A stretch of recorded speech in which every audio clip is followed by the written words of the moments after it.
Bismillahirrahmanirrahim. Assalamualaikum warahmatullahi wabarakatuh.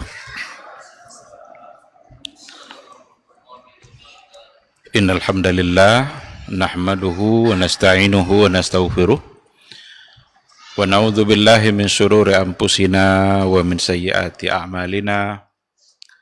May yahdihillahu fala mudhillalah wa may yudlilhu fala hadiyalah. Asyhadu an la ilaha illallah wahdahu la syarikalah wa asyhadu anna Muhammadan abduhu wa rasuluh la nabiyya ba'dah. Ikhwati fillah, ma'asyaral hadirin wal hadirat, rahimani Allahu wa iyyakum. Sama-sama kita kembali bersyukur pada Allah Subhanahu wa taala. Alhamdulillah, pada malam yang penuh dengan kebaikan ini kita kembali dimudahkan oleh Allah Subhanahu wa taala untuk melaksanakan amal saleh. Maghrib berjamaah sudah kita tunaikan, semoga diterima, dan alhamdulillah kita diberinya semangat untuk duduk sejenak di majelis ilmu. Mudah-mudahan majelis ilmu ini bisa menjadi wasilah untuk mendapatkan kemuliaan kita yang sesungguhnya di sisi Allah Subhanahu wa ta'ala. Kita berharap mudah-mudahan di masa-masa yang akan datang Allah selalu memudahkan kita untuk menambah pahala dengan dimudahkannya untuk mengerjakan amal saleh. Sama-sama kita juga harus bersalawat dan salam untuk Rasul kita yang mulia Nabi Muhammad sallallahu alaihi wasallam. Allahumma salli ala Muhammad wa ala ali Muhammad. Mudah-mudahan kita semakin mencintainya, mudah-mudahan kita semakin merindukannya. Kita harus mencintainya karena dia sangat mencintai kita. Kita harus merindukannya karena beliau sangat merindukan kita. Mudah-mudahan cinta kita kepada beliau membuat kita bisa berbahagia dan selamat di hari mahsyar dengan mendapatkan syafaat dan pertolongan dari beliau atas izin Allah Subhanahu wa ta'ala. Ikhwati fillah, ma'asyaral hadirin wal hadirat, rahimani Allahu wa iyyakum. Kembali pada malam hari ini kita melanjutkan kajian maqasid sunnah nabawiyah, membahasakan dalam satu riwayat bahasa yang umum. Mungkin penjelasannya ditemukan pada riwayat yang berbeda. Atau Rasul menyebutkannya secara mutlak, tetapi ada batasan-batasannya pada riwayat yang lain. Maka diperlukan untuk menghimpun banyak riwayat. Sehingga dengan menghimpun banyak riwayat itu kita bisa memastikan apa yang diinginkan oleh Nabi dari hadis atau dari ungkapan yang beliau ucapkan. Itu yang terakhir yang kita bahas. Sekarang kita masuk pada poin yang ketiga, metode untuk memahami hadis itu. Yang ketiga adalah dengan menggunakan kaidah-kaidah bahasa. Kaidah-kaidah usul fikih. Kenapa demikian? Kenapa dipentingkan kaidah-kaidah bahasa dalam memahami hadis Nabi? Karena Nabi membahasakan hadisnya dalam bahasa Arab. Dalam bahasa yang memang perlu dipahami melalui kaidah. Bahasa Arab adalah bahasa yang paling istimewa. Keistimewaannya berbeda dengan bahasa lain. Tidak ada bahasa yang seistimewa bahasa Arab. Mulai dari kedalaman makna kata, kadang satu kata yang diucapkan dia bisa memiliki banyak makna. Satu lafaz saja itu bisa memiliki lebih dari satu makna, bisa dua, bisa tiga. Umpamanya kata ainun. Ainun itu artinya mata. Tapi nanti ada di antara maknanya mata air. Ainul ma. Mata air. Ada lagi nanti mata-mata. Berarti satu kata saja itu bisa memiliki banyak makna. Ada ainun, mata dalam artian digunakan untuk memandang. Jadi bahasa Rasul Shallallahu Alaihi Wasallam itu bahasa Arab, bahasa yang sangat istimewa, yang mana di antara cara memahaminya dengan menggunakan kaidah-kaidah kebahasaan, yang dalam hal ini lebih khususnya adalah kaidah-kaidah usul fikih.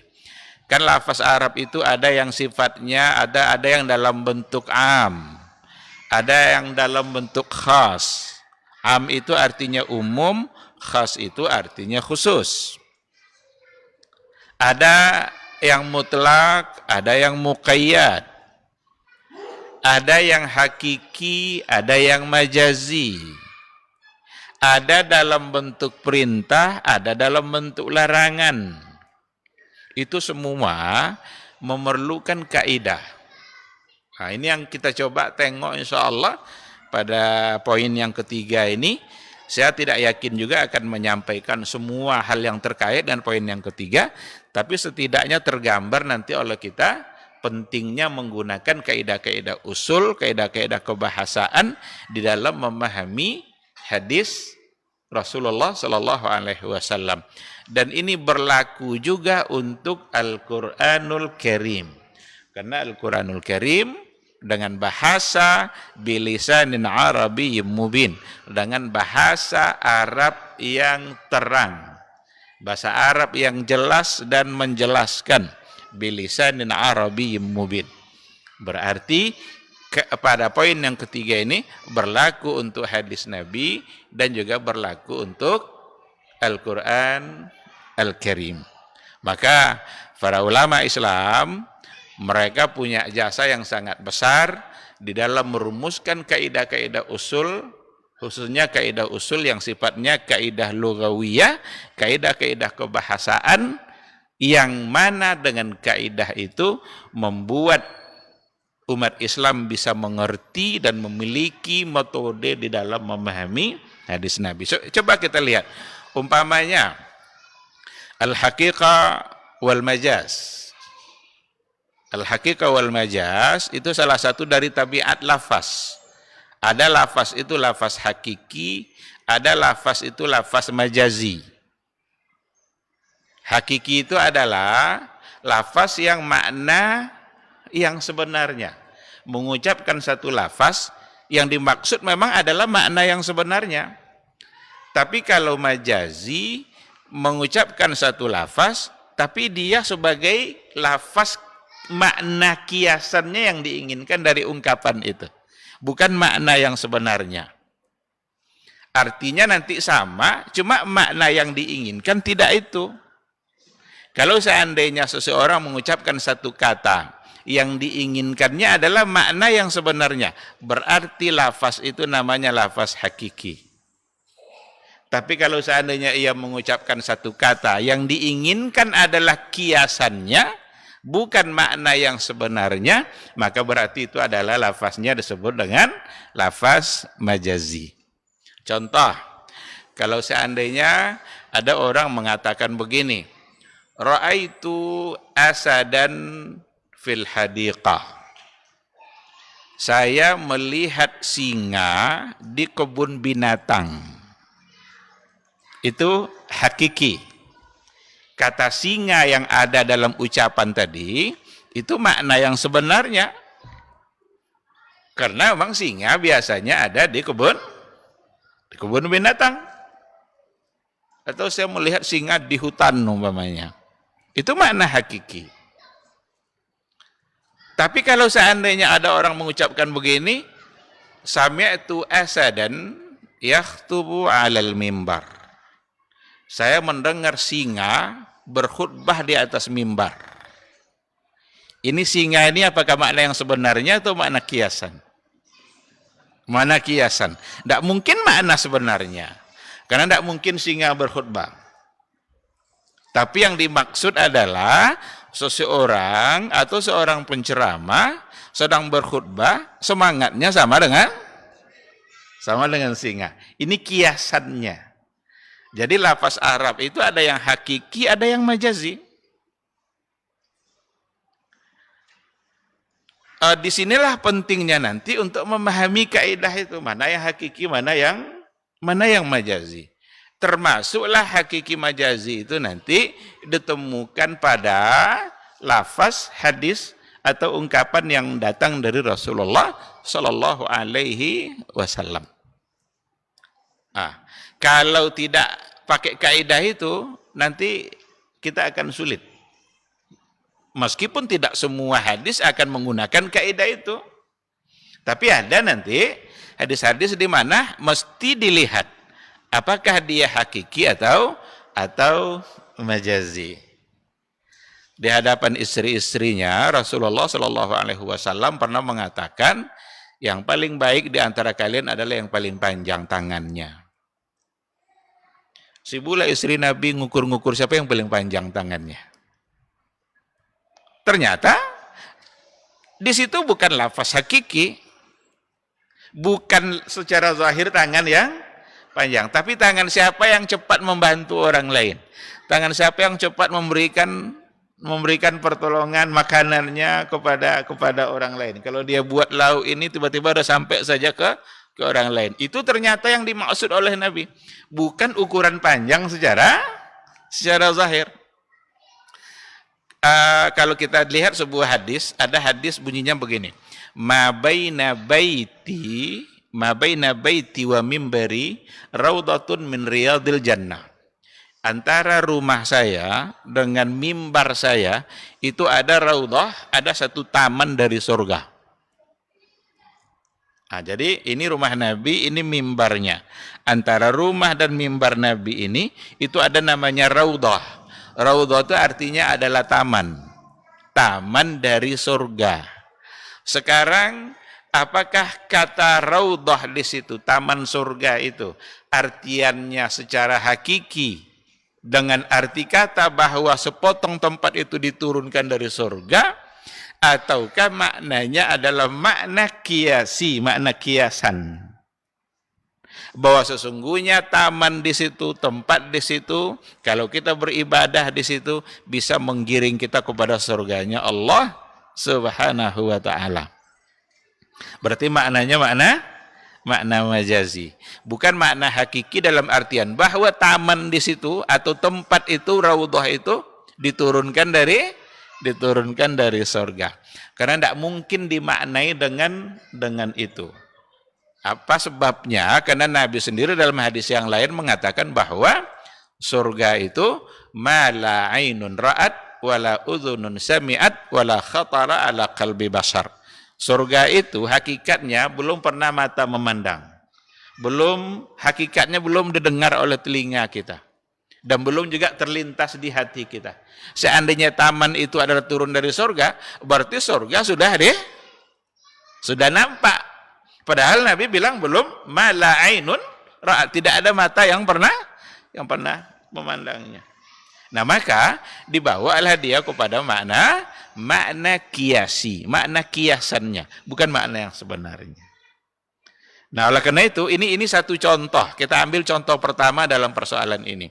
Maka dia dalam persoalan hakiki majazi, itu ada kaidah.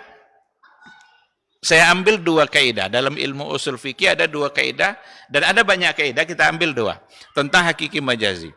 Umpamanya, kaidah pertama bunyinya begini. Al-aslu fil kalam, al-haqiqah.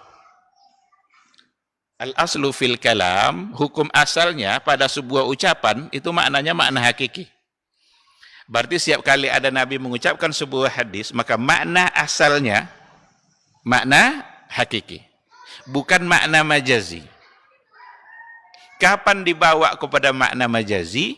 Kalau seandainya tidak memungkinkan lagi untuk dimaknai dengan makna hakiki. Dan itu dengan adanya karinah.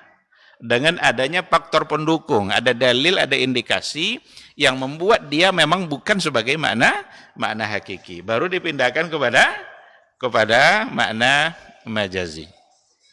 Ada kaidah yang kedua, hamlul kalami 'alal haqiqah aula min hamlihi 'alal majaz. Membawa makna kata kepada makna hakiki aula. Apa arti aula? Lebih utama. Lebih aula, lebih afdal min hamlihi 'alal majaz. Daripada membawanya kepada makna majazi. Nah, oleh karena itu, ketika ada kalam itu yang hakiki, ada yang majazi, maka jangan buru-buru membawanya kepada makna majazi. Kalau tidak ada karinah yang menunjukkan kepada makna majazi, dan karinahnya harus kuat. Dalilkah? Adakah dalil dari Nabi juga yang mencoba untuk memaknai dan makna yang lain? Atau ada karinah-karinah indikasi yang lain, karinah kebahasaan? Kenapa singa di atas mimbar tadi kita maknai dengan khatib? Orang yang berbicara, orang yang bersemangat. Karena ada karinahnya. Apa karinahnya? Yakhtubu alal mimbar. Saya mendengar singa berceramah di atas mimbar. Pasti bukan makna hakiki. Pasti itu adalah makna majazi. Karena karinahnya menunjukkan itu. Siyakul kalamnya menunjukkan bahwa singa itu bukan singa yang sebenarnya. Tapi kalau saya melihat singa di kebun binatang, mungkinkah kita makna itu dengan seorang khatib? Tidak. Karena tidak ada karinah tidak ada indikasi yang memalingkannya dari makna hakiki itu kepada makna majazi. Nah, oleh karena itu, berdasarkan kaidah tadi, membawa makna hakiki itu lebih aula. Dalam satu lafaz, makna hakiki itu lebih aula dibawa ketimbang makna majazi.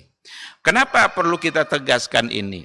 Karena ada di antara orang yang sembarangan untuk menganggap lafaz ini kan majazi.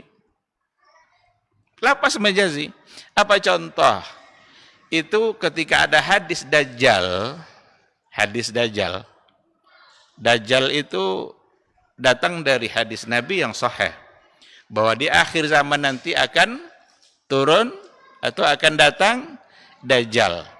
Ada yang memaknai Dajjal itu adalah teknologi yang datang dari barat. Dajjal. Sama dengan matahari, belum lan taqumas sa'ah hatta tatlu asyamsu min maghribiha. Belum akan terjadi kiamat kecuali matahari terbit di barat. Jadi belum akan terjadi hari kiamat kecuali matahari terbit di barat. Kata samsun di situ, kata matahari di situ, itu ada yang memaknainya secara majazi. Ini bukan hakiki, ini majazi. Apa majazinya? Dibawa dia kepada makna ilmu pengetahuan teknologi yang sekarang dikuasai oleh barat. Bukankah sekarang matahari sudah terbit di barat? Berarti sudah dekat hari kiamat. Ada sebagian yang memaknai seperti itu. Tetapi itu tidak ada indikasinya, tidak ada karinahnya. Dan tidak boleh dimaknai matahari di situ dengan ilmu pengetahuan. Meskipun nanti ilmu matahari itu kan menerangi. Sebagaimana ilmu pengetahuan juga menerangi. Itu hanya secara logika saja. Itu hanya akal pikirannya saja mengatakan seperti itu. Kalau kita lihat riwayat yang ada, justru kata samsun di situ itu bukan majazi tapi hakiki. Benar-benar matahari itu nanti yang akan terbit di barat, baru terjadi hari kiamat. Apa buktinya? Apa dalilnya? Karena di hadis Nabi itu kalau kita kumpulkan banyak riwayat seperti poin yang kedua kemarin, maka kita akan menemukan bahwa Nabi juga mengatakan nanti kalau seandainya matahari itu sudah terbit di barat, maka pintu taubat sudah tertutup. Kalau sudah terbit di barat, maka pintu taubat tertutup. Sekarang kalau diartikan matahari di situ dengan teknologi dan ilmu pengetahuan yang datang dari barat, yang sekarang sudah terbit matahari itu di barat, apakah pintu taubat tertutup? Disinilah nanti salahnya. Jadi tidak boleh sembarangan kita mengatakan ini majazi, tapi harus dengan qarina, harus dengan dalil. Oleh karena itu, berdasarkan kepada kaidah yang tadi itu, bahwa membawa lafaz itu kepada makna hakiki aula, lebih utama, karena memang al aslu fil kalam al haqiqah, hukum asalnya pada kalam itu adalah hakikah, yang sebenarnya, makna yang sebenarnya. Jangan buru-buru membawa kepada makna majazi, jangan pula sembarangan membawa kepada makna majazi, karena gampang aja orang untuk membawa kepada makna-makna majazi, padahal yang diinginkan adalah makna hakiki. Ini juga lah di antara penyebab kesalahan kelompok-kelompok dalam aliran kalam yang membawa lafaz-lafaz yang berkaitan dengan sifat-sifat zat Allah yang dianggapnya itu sebagai lafaz majazi, bukan lafaz dengan makna hakiki. Ini salah satu dari penyebab terjadinya kesalahan dalam memaknai, penyebab terjadinya penyimpangan. Jadi sifat-sifat yang berhubungan dengan Allah Subhanahu wa taala, baik sifat itu sifat fi'li dalam bentuk perbuatan, atau sifat yang hubungannya dengan zat Allah, di mana dianggap sebagai lafaz itu lafaz majazi. Kalau lafaz majazi, berarti yang dimaksud bukanlah makna yang sebenarnya, padahal yang diinginkan adalah makna yang sebenarnya. Apa contohnya? Yang berhubungan umpamanya dengan sifat-sifat fi'linya Allah Subhanahu wa taala. Umpamanya Allah ridha, Allah marah. Bisa enggak Allah marah? Bisa. Allah bisa ridha, Allah bisa marah, Allah bisa membenci, Allah bisa mencintai. Tetapi Allah ridha itu Allah sebahagian, bukan itu artinya. Tetapi artinya ridha itu artinya adalah i'ta'us tsawab, memberikan pahala. Sedangkan marah artinya memberikan ganjaran dosanya.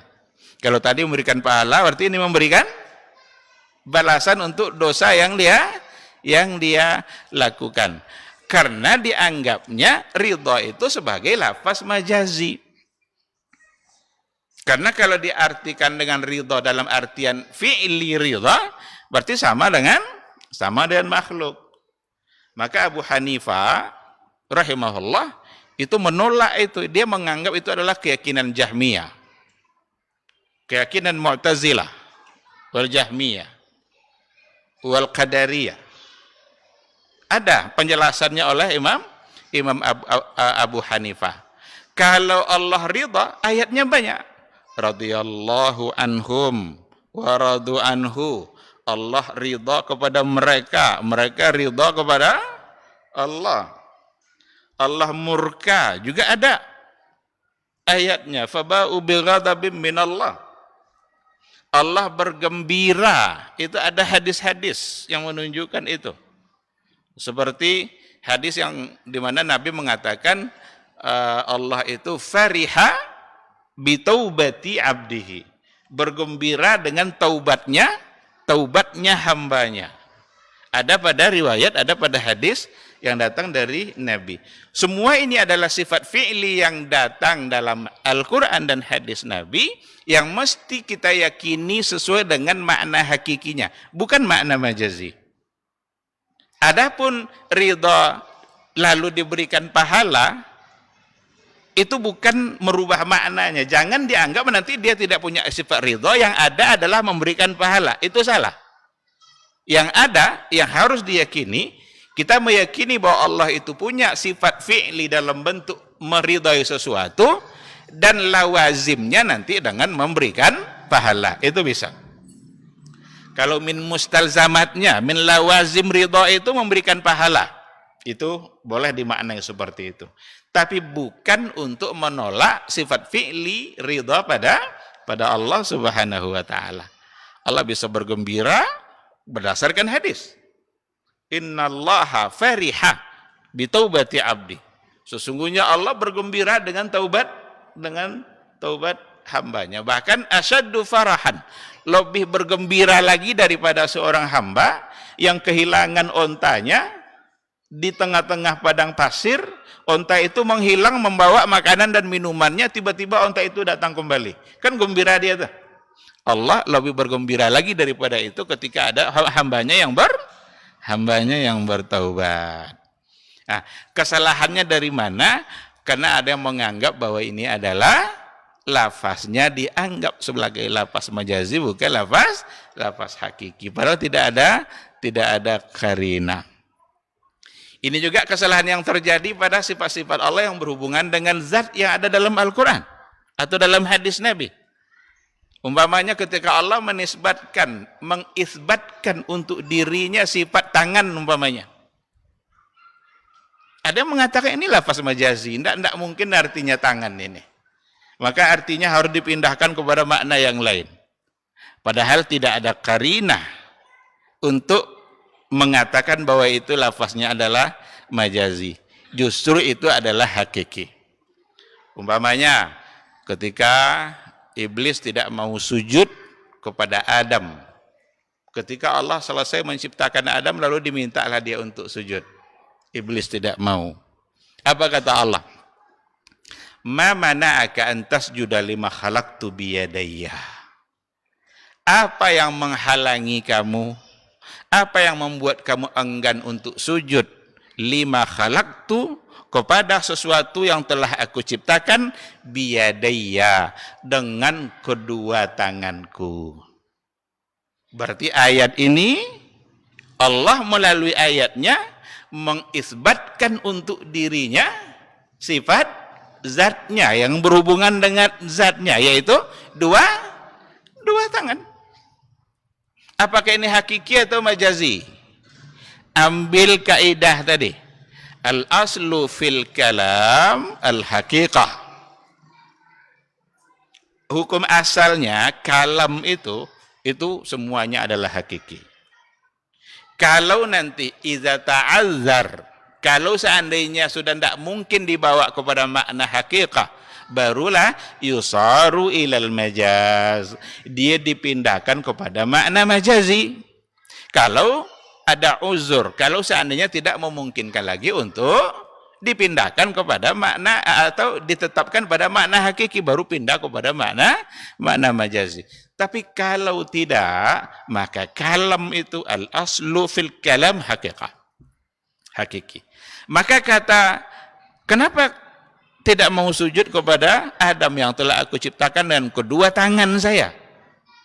Maka para ulama salaf ahlu sunnah mengatakan amiruha ala zahiri, bawa dia kepada makna zahirnya. Dan orang Arab ketika dikatakan yadayya, semua mereka paham dengan makna kata yadayya, karena maknanya adalah makna hakiki. Tidak boleh dibawa pada makna lain. Karena ada yang mengatakan, oh ini adalah majazi, maka dua tangan di situ artinya bukan dua tangan. Kenapa? Karena kalau seandainya diisbatkan dua tangan, berarti Allah sama dengan makhluk. Sinilah logika mereka yang salah. Karena Allah sendiri yang sudah menafikan keserupaan itu. Laisa kamitslihi syai'un. Tidak ada satupun yang serupa dengan Allah Subhanahu wa ta'ala. Ini sudah sering saya sampaikan ini, tapi perlu diulang-ulang terus. Ini persoalan akidah, bagaimana kita mengenal Allah sesuai dengan apa yang ada dalam Al-Quran, tanpa memaling-malingkan maknanya, tanpa ada dalil. Kalau ada dalilnya untuk memalingkan makna, ambil. Tapi kalau tidak, pegang makna zahirnya, makna asalnya, karena itu hakiki. Dan alasan di sini tak cukup hanya dengan sekedar logika saja. Karena mereka punya dalil tapi logika. Apa logikanya? Kalau dikatakan punya tangan berarti sama dengan makhluk. Itu tidak bisa diterima. Karena Allah tidak pernah sama dengan makhluk dan tidak akan pernah sama untuk selamanya. Sebab dia khalik, selain khalik adalah makhluk. Orang-orang menganggap majazi diartikannya itu adalah al-qudratu wan ni'mah. Dua tangan itu diartikan dengan kudrat dan nikmat. Kenapa kamu tidak mau sujud kepada Adam yang telah aku ciptakan dengan kudrat saya dan nikmat saya? Bi kudrati wa nikmati. Kan dua juga tuh. Tetapi pemaknaan majazi seperti ini sama sekali tidak ada dalilnya kecuali logikanya yang mengatakan jika tidak dirubah maknanya berarti menyamakan Allah dengan makhluk. Padahal dengan meyakini makna zahir kita tidak sedang menyamakan, karena tangan Allah kita tidak tahu seperti apa dan tidak sama dengan makhluk, karena Allah sendiri mengatakan laisa kamitslihi syai'un. Oleh karena itu Imam Al-Qurtubi menolak juga pemahaman yang memindahkan makna tadi itu. Apa kata beliau? Ketika dikatakan biyadaya, aku ciptakan Adam dengan kedua tangan saya, ini tasyrifan wa takriman li khalqi Adam. Satu bentuk penghormatan dan kemuliaan bagi penciptaan Adam. Di mana penciptaan Adam berbeda dengan yang lain. Seandainya dirubah maknanya menjadi kudrat, nikmat, bukankah makhluk lain Allah ciptakan juga dengan kudratnya? Lalu apa bedanya penciptaan Adam dengan penciptaan makhluk yang lain? Kalau dirubah maknanya, maka tidak boleh dirubah. Sebab Allah menisbatkan langsung penciptaan Adam itu kepada dirinya, dan itu dengan dua tangannya. Dan itu kemuliaan bagi Adam. Andaikan dirubah, sekali lagi, andaikan dirubah maknanya, berarti tidak ada lagi beda penciptaan Adam dengan penciptaan gunung, bumi, laut. Karena Allah ciptakan juga dengan kudrat dia. Apa bedanya jadinya? Maka tidak boleh dirubah. Itu kata ulama tafsir seperti Al-Qurtubi. Oleh karena itu, berpegang kepada hakiki, pegang makna itu. Baik dalam Al-Quran maupun dalam hadis Nabi, jika memang tidak ada qarinah yang memalingkan kepada makna yang lain. Ini jelas sekali, akidah yang sangat terang. Begitulah Nabi meyakini, begitulah Rasul meyakini dan sahabat-sahabatnya. Dan pentakwilan kepada selain makna asli tadi, makna hakiki tadi, Nabi tidak meyakininya.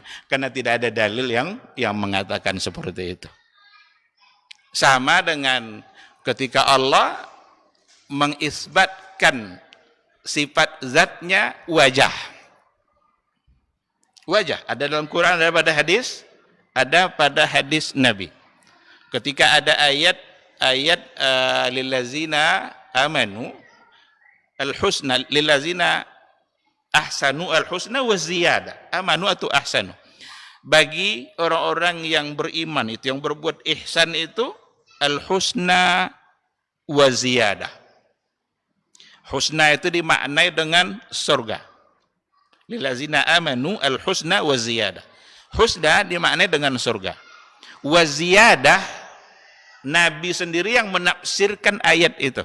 Karena tafsir itu bisa dari ayat Al-Quran sendiri, tafsir itu bisa dari hadis Nabi. Dan untuk ayat itu Nabi yang langsung menafsirkan. Apa makna ziyadah? Ziyadah hadis itu maknanya adalah an-nazaru ila wajhillahil karim. Memandang kepada wajah Allah yang mulia. Itu hadis Nabi. Riwayat Imam Muslim. Hadisnya sahih. Berarti melalui riwayat itu Nabi mengisbatkan pada Allah sifat wajah. Sekarang wajah di situ hakiki atau majazi? Pakai kaidah al-aslu fil kalam al-haqiqah. Hamlul kalami 'ala al-haqiqah aula min hamlihi 'ala al-majaz. membawanya kepada makna hakiki lebih aula. Iza ta'azzara makna al-haqiqah yusaru ilal badal, ilal majaz. Kalau seandainya sudah tidak mungkin dibawa kepada makna hakiki, barulah dibawa kepada makna majaz. Sekarang ada ndak karinah dari lafaz itu bahwa wajah di situ artinya bukan wajah? Tidak ada. Tidak ada. Nabi tidak pernah memberikan penjelasan selain daripada makna zahir. Dan itu yang diyakini oleh Rasul dan para sahabat. Oh, berarti Allah punya wajah. Iya. Tapi jangan sekali-kali menyamakannya dengan makhluk. Laisa kamitslihi syai'. Tidak ada satupun yang serupa dengan Allah, termasuk pada wajah. Dan makna hakiki ini diperkuat oleh hadis-hadis lain, bahkan diperkuat oleh ayat-ayat Al-Quran. Apa contoh ayat Al-Quran yang memperkuat? Bisa dari ayat kita lihat, bisa dari hadis. Wujuhu yawma idzin nadirah ila rabbiha nazirah. Pada hari itu nanti orang-orang mukmin wajahnya berseri-seri.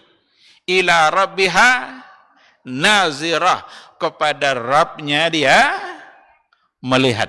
Maksudnya kepada wajah Allah. Maka ketika Rasul dan para sahabat duduk-duduk, pada saat itu bulan purnama. Nampaklah bulan di atas sana. Apa kata Rasul kepada sahabat? Satarawna rabbakum kama tarawnal qamar la tudamuna fihi. Kalian insya Allah akan melihat kepada Rabb kalian di surga nanti kama tarawnal qamar, sebagaimana kalian melihat kepada bulan, tidak desak-desakan saat melihatnya. Bulan kan tinggi di atas. Sekian ratus orang kita berdempet-dempet, desak-desakan enggak kita dalam saat memandang? Enggak. Dan itu hadis Nabi. Satarawna rabbakum, kalian akan melihat kepada Rabb kalian. Orang-orang yang menganggap majazi, apa kata mereka? Itu bukanlah artinya wajah. Tidak memandang kepada Rabb karena tidak mungkin dia dipandang. Orang Mu'tazilah menganggap tidak mungkin itu dipandang. Karena ayat lantarani yang ketika Nabi Musa minta diperlihatkan, lalu Allah bilang lantarani, engkau tak akan bisa melihat saya. Dianggapnya lan itu lil mustaqbal, sampai untuk hari akhir kelak. Padahal tidak mungkin di situ, hanya untuk di dunia saja. Hanya untuk di dunia. Adapun untuk di akhirat mungkin untuk dilihat berdasarkan kepada riwayat yang ada. Jadi dari ayatnya itu. Kalau dari hadis Nabi ada yang mendukung bahwa wajah memang wajah. Apa hadisnya? Salah satunya doa Rasulullah SAW.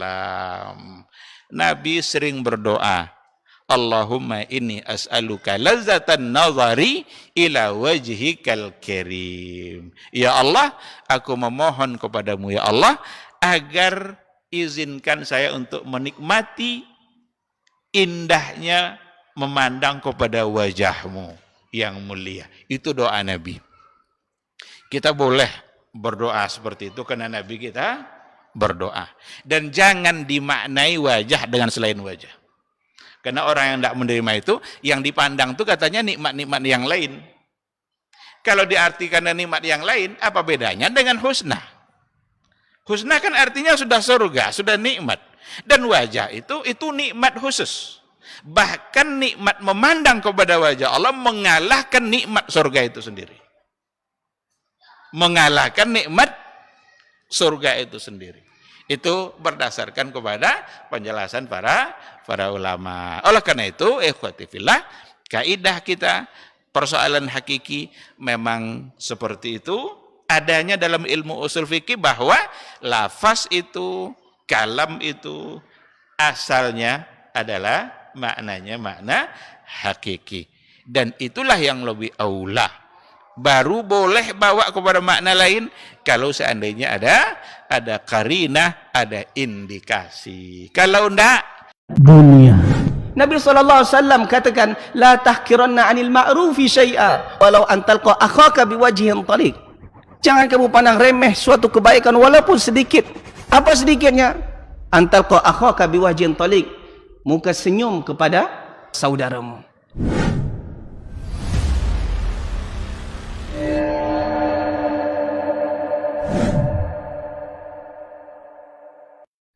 Majtama'a qaumun fi baitin min buyutillah yatluna kitab Allah wa yatadarasunahu fima bainahum illa nazalat alaihimus sakinah wa ghasyiyatuhumur rahmah wa haffat bihimul malaikah wa dzakarahumullahu fiman indah.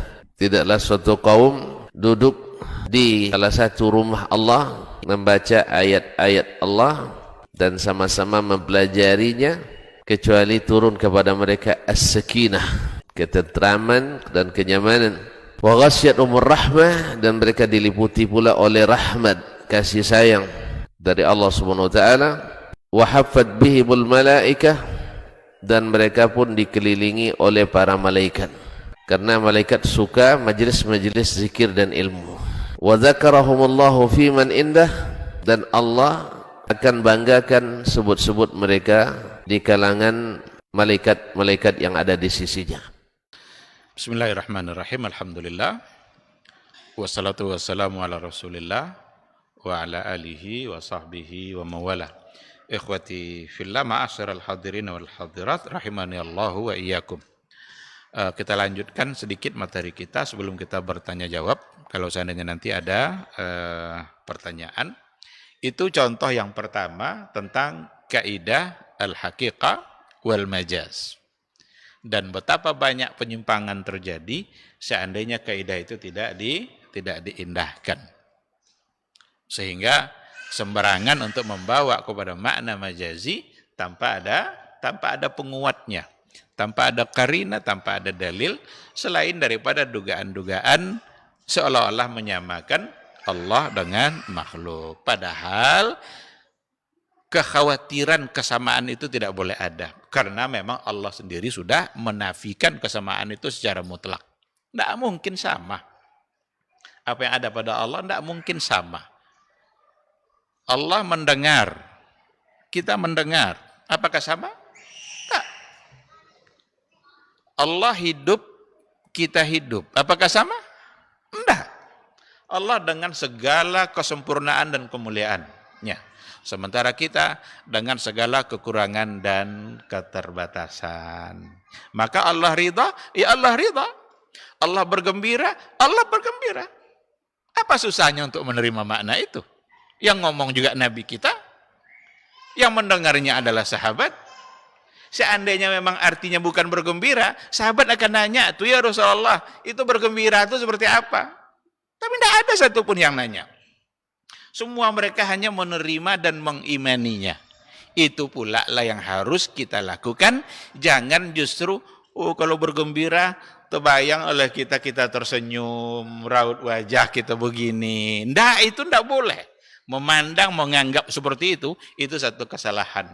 Karena kita adalah makhluk dan Allah adalah khalik. Laisa kamitslihi syai'un wa lam yakul lahu kufuwan ahad. Tidak ada yang setara, yang serupa dengan Allah Subhanahu wa taala. Kita ambil contoh kedua. Dalam amar dan nahi. Nah, amar itu perintah, nahi itu larangan.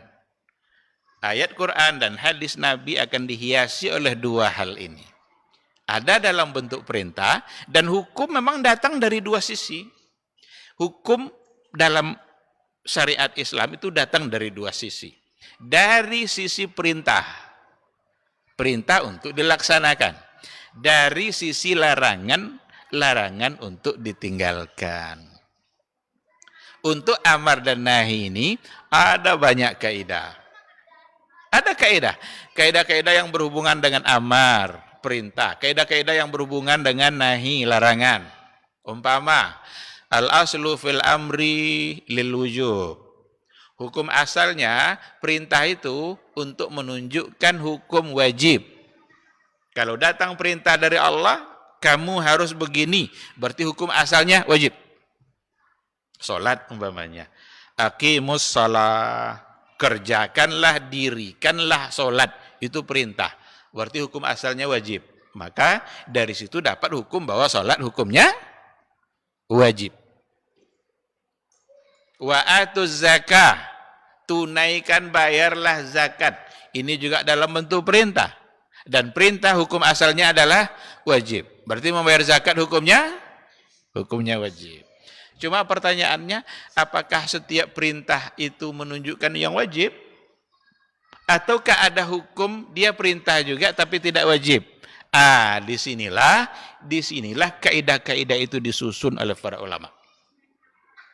Ternyata illa madallat dalilu ala khilafi dzalik. Hukum asalnya perintah itu menunjukkan wajib, kecuali ada dalil yang menunjukkan bahwa perintah di situ tidak menunjukkan wajib. Dalil itu bisa dalam bentuk nas datang dari Nabi, bisa dalam bentuk karina-karina, bisa dalam bentuk siyakul kalam. Dari bahasa, dari konteksnya kita bisa lihat. Ketika ada ayat perintah untuk menulis catatan hutang. Ya ayyuhallazina amanu iza tadayantum bidainin ila ajalim musamma faktubu. Hai orang-orang beriman, kalau seandainya kalian bertransaksi hutang piutang, ini ayat terpanjang dalam Quran. Ayat terpanjang dalam Quran ternyata bukan soal sholat, bukan soal ibadah, tapi soal muamalah, harta hutang piutang. Kalau nanti bertransaksi, faktubu, maka catatlah. Bukankah itu perintah? Apakah ini menunjukkan wajib? Ternyata para ulama mengatakan di sini bukan menunjukkan wajib, tetapi itu mimbabil irsyad. Apa karinahnya? Bagaimana mungkin dikatakan sebagai hukum wajib untuk menulis ketika ayat itu turun kepada mayoritas orang yang tidak bisa menulis? Kan kebanyakan mereka tidak ahli dalam tulis-menulis. Sekarang mewajibkan sesuatu yang mereka tidak ahli, mungkin tidak. Sehingga para ulama mengatakan ini tidak untuk menunjukkan wajib. Mimbabil irsyad. Ini bimbingan agama biar tidak terjadi masalah. Seandainya hutangnya besar, nanti dia khawatirkan terjadi masalah. Karena bisa aja orang ngaku-ngaku tidak ada hutang. Atau ngaku-ngaku sudah dibayar. Sekian ratus juta, pokoknya kalau tidak dicatat, ini bahaya. Tapi kalau hutangnya 30.000, materai harganya 10.000. Kalau tidak dicatat, berdosa kah? Nah, jadi kalau dikatakan wajib, kalau tidak dilakukan berarti dosa. Salat tadi kan wajib, kalau tidak salat berarti berdosa. Zakat tadi wajib, kalau tidak dibayar berarti dosa. Sekarang ada perintah mencatat, ada hutang 30.000, kalau tidak dicatat berdosa. Ini semua sebagai karina bahwa perintah di sini oleh para ulama laisa mimbabil wujub, tidak menunjukkan wajib, tapi mimbabil irsyad atau mimbabin nadab. Nadab itu dianjurkan, sunnah, tapi tidak sampai ke tingkat wajib. Nah, ini namanya bagaimana menggunakan kaidah dalam memahami nas. Kita ambil satu contoh dari hadis.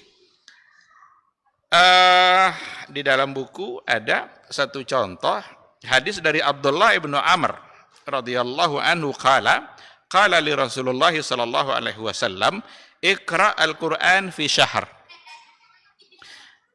Abdullah ibnu Amr dia bilang Rasul pernah berkata kepada saya, iqra'il Quran fi syahrin. Khatamkanlah Al-Quran itu dalam 1 bulan. Berarti perintah ini perintah dari Nabi untuk mengkhatamkan Quran untuk satu bulan mesti khatam sekali. Tapi boleh enggak kalau kurang dari 1 bulan? Kalau memang wajib, berarti kalau orang bisa menghatamkan seminggu, berarti enggak boleh tuh. Karena perintah tadi untuk sebulan. Ternyata berdasarkan kepada qarinah yang ada pada lafaz itu bukan untuk wajib. Karena yang dilihat adalah kemampuan. Sebab Abdullah bin Amr ngomong begini, qultu, saya berkata, inni ajidu quwwah. Inni ajidu quwwah. Saya punya kekuatan, mampu saya menghatamkannya kurang dari 1 bulan. Hatta qala faqra'hu fi sab'in. Kalau punya kemampuan untuk itu, maka bacalah, khatamkanlah dalam waktu satu minggu. Wala tazid ala dzalik. Dan jangan lebih lagi dari itu. Berarti batasnya seminggu. Di sini ada larangan nih, sebelumnya ada perintah. Kalau kita baca sejarah para ulama, ada di antara mereka yang menghatamkan Quran dalam 3 hari. Bahkan ada dalam 1 hari. Imam Syafi'i kalau masuk Ramadan, sehari bisa 2. Apakah dia menentang atau tidak mengamalkan hadis ini? Di sini. Jadi kaidahnya sangat penting sekali. Kalau hukum asal pada perintah itu wajib, hukum asal pada larangan itu haram. Sekarang ada larangan, wala tazid. Jangan kurang lagi dari 1 minggu itu. Tapi itu bukanlah untuk larangan, itu adalah untuk menunjukkan agar kita tidak asal-asalan dalam membacanya. Ada orang membaca tapi enggak hanya lisan saja yang bergerak, enggak masuk ke hati ketika dia baca secara terburu-buru. Maka itu tidak mesti dilakukan. Bacalah dan ikuti dengan penghayatan, dan itu dapat dilakukan dalam waktu 1 minggu. Ketika ada orang yang lebih dari itu, bisa dia lebih cepat lagi, tetap dengan memahami. Maka bukan berarti dia melanggar larangan yang datang dari Rasulullah Sallallahu Alaihi Wasallam. Karena larangan di sini bukanlah untuk menunjukkan haram. Baik, ikhwati fillah, ada contoh-contoh yang lain sekira. Tapi intinya pada poin yang ketiga ini, memang bagaimana kita memahami hadis Nabi dengan menggunakan kaidah-kaidah usul. Di sini adalah keahlian para ulama. Maka ulama-ulama fikih dulu rata-rata mereka adalah ahli dalam usul fikih. Dengan kaidah usul itulah dia mengeluarkan hukum-hukum yang ada pada hadis atau hukum-hukum yang ada pada ayat Al-Qur'anul Karim. Baik, saya kira mungkin untuk malam ini hanya sampai di sini saja. Apakah ada pertanyaan atau kita tutup? Kalau ada pertanyaan, silakan 1 atau 2 pertanyaan.